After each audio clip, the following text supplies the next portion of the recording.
Hey, welcome to Mom's Fit Life. This week we're going to focus on the hinge pattern so that we can try and get some length and strength in those glutes and hamstrings and help you on a day-to-day basis.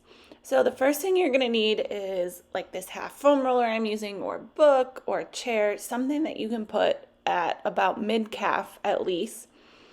And then you're going to just press it up against the leg, push those hips back over that object as you keep your leg in contact with the object without pushing it over backwards, without coming away from it. Okay, really getting those hips back. Back is flat, knees are staying over your heels. As you stand, make sure you're not pushing your belly forward and over thrusting your hips. You really want to come to that neutral stacked position. And then, like I said earlier, you don't want that lower leg to lift away from it like you're doing a squat. So you're really thinking about pushing those hips back over the object, making sure you're tall and neutral at the top. If you're really struggling with how to get your hips back, place your object about a foot in front of the wall. And then what you're going to try and do is the same pattern, but you're going to try and reach your butt for the wall.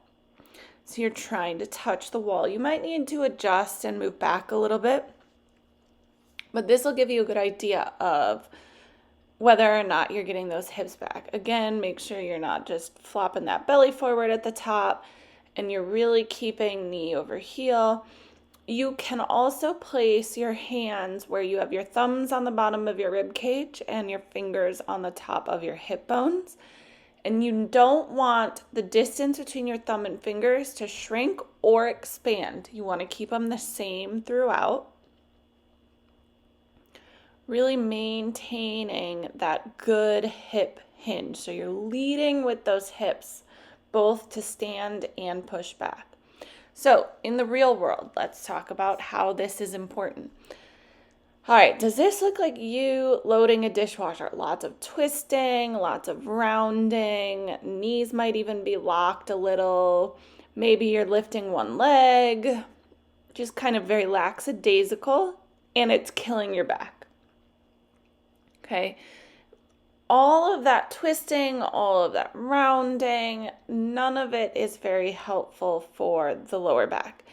So what I want you to start thinking about is how to do some of these things all the time on a daily basis. The proper way that I want you to think about, and at first it's going to be ridiculous, but eventually it'll become normal, is to square yourself to the dishwasher, do more than one plate at a time. And if you notice, as I bend over, I'm hinging, I'm pushing those hips back. My knees are staying over my heels. My back is nice and flat.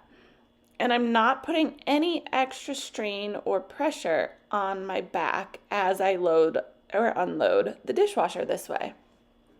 Keeping it nice and healthy for life.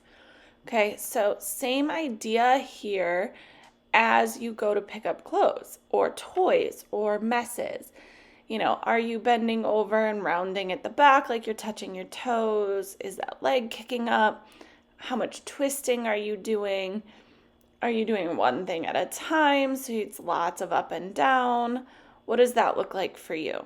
Now, how can we be more productive? You can either squat and pick up a bunch of things at once and then square yourself off to the drop-off point.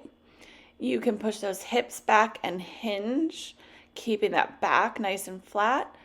Okay, all good options. So this is a rounded back, not ideal. Here's flat back, hips pushed back, much better. Or squat for it, also a much better option. Same thing, rounded, hurting the lower back, nice and flat, hips are pushed back, or squat for it. Okay, so all of these can really help save that lower back, get some strength in those glutes again. This could be a big reason why you lost your glutes in the first place. You know, think about it while you're picking up baby off the floor, any kind of movement where you might be picking something up off the floor or bending down for something. We want to protect that lower back for life. So if you have any questions, please let me know.